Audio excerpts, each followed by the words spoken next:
welcome to my channel, Think Wealth. I'm Kimberly Matthews, and I'm so glad you decided to join me today. So how many times have you gotten in your car and put in your directions on your GPS, use Siri or use your phone? And for some of us back in the day, we used MapQuest, and for even further back, there was people actually using paper road maps.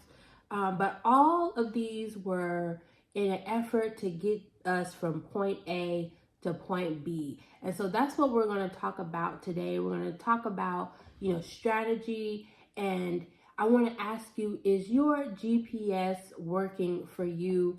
And so that's really what a strategy is. A strategy is like a GPS that helps you to get from where you are now to where you want to go. And so the key with it is, this, when you put in your directions, it asks you, your current location, and then it asks you where it is that you want to go, your final destination. And so those are key questions that we need to ask ourselves. Where am I right now, and where is it that I want to go? And we talked about that in previous videos, and that really, it deals with goals. What do I want to accomplish? What is the result that I want to get? And so knowing the answer to these two questions, it helps you to decide how you want to get to where you want to go. And that how is important because sometimes there are many ways that we can get to our final destination. When you put in your destination on your phone or in your car, sometimes it'll give you options of whether you want to take the fastest route, or whether you want to take, the one with less traffic, or whether you want to avoid tolls. So there are many directions sometimes to how we can get to where we want to go. And we have to make that decision based on our situation. For example, sometimes we may have to change directions, we may have to pivot, we may have to do things differently based on our life circumstances. Some of us may get married, some of us may get divorced, some of us, have children, or our children are, we're empty nesters now. And so we have to make our decisions on how we want to get somewhere based on our current situation, or we may have to consider the things that we're willing to deal with. Another thing you want to look at is how much time or money are you willing to spend? Do you want to spend? So if we look back at the example of the GPS, sometimes you have the options of going the fastest route, but that faster route may have a toll on it. So you have to decide, do I want to pay this toll, or do I not want to pay the toll, but maybe it may take a little bit longer. So you have to decide what it is that you're willing to deal with, and how much time and money do you want to spend. So a strategy also gives you the opportunity to think on these things ahead of time, because sometimes many of us don't make the best decisions when we're stressed out, or we have to make pressure type situations. So if we can avoid those situations, we should, with making a strategy, with planning ahead of time. A strategy also helps you to take advantage of your strengths. You can be more aware of your strengths by maybe asking people that you work with, or asking people that, your loved ones that know you, and they can say, hey, you're really good at this, and you can begin to take advantage of those strengths. The other thing that strategy is helpful to begin to recognize what your weaknesses are, so that then you can put a plan in place to compensate for that weakness. And sometimes that might mean you might have to take a class and get more educated. You might have to get some training in a particular thing. You may have to get some continued education in a particular subject. Or you might just have to enlist someone where that particular area is their strength, so that you can be full, you can be whole all the way around.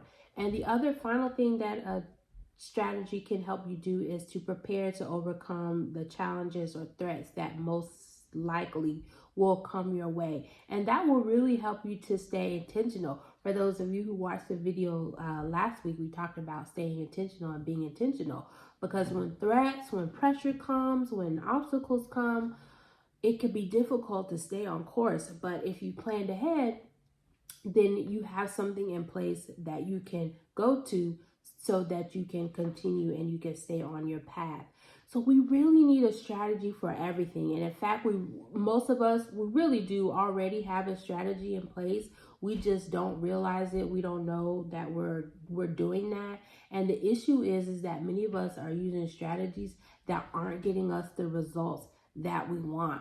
And so I really want to get into some examples of some faulty strategies. And this isn't all the strategies that people are using. This is just a few, so that you can get in that mindset, that frame of thought, to begin to think, am I doing that? What are the strategies that I'm doing?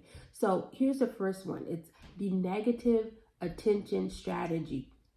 This is where we cause or stay in negative, toxic situation because it gets us attention, and that attention makes us feel special. It makes us feel like people care about us because they're checking on us, they're coming, they're talking to us. Even if they're talking negatively, they're talking to us. And so we're getting that attention. We're feeling like it's making us feel like we matter. It's making other people know that we exist in the world, and it's making opportunity for other people to see us so that we can feel seen, and to feel like we matter. But that's providing a false sense of self-worth, but it works.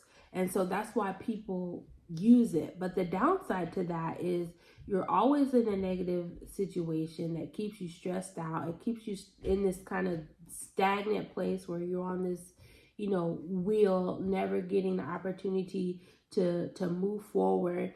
And it's just negative attention, and it's a false sense of self-worth. It's not real, and it's always based on this, negative situation. And that's not the self-worth that you really want to have. And that's not who you really are or who you were, really meant to be.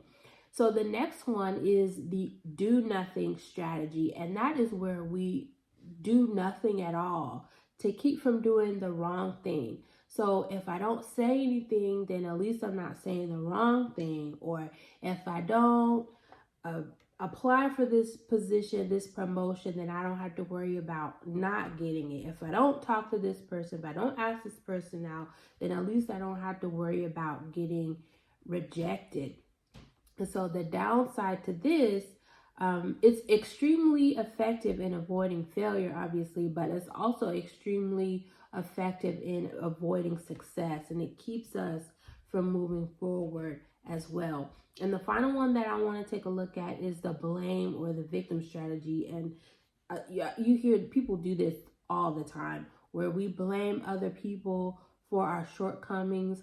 We think other people are always doing something to us. It's their fault that this didn't happen. It's their fault that I didn't get this right. It's their fault that I'm mad. And so we blame other people for why we didn't get what we wanted. We make excuses for why we're not where we want to be. And so the downside to this is we give other people power over us. We give other people control over us. We let other people dictate whether we win or lose. And that's not where we want to be. We want to be able to say, this is why this happened. And we want to be able to take control over our own lives and make decisions that help us. And the good thing about it is, if you take the blame for yourself, you can take the credit for yourself also.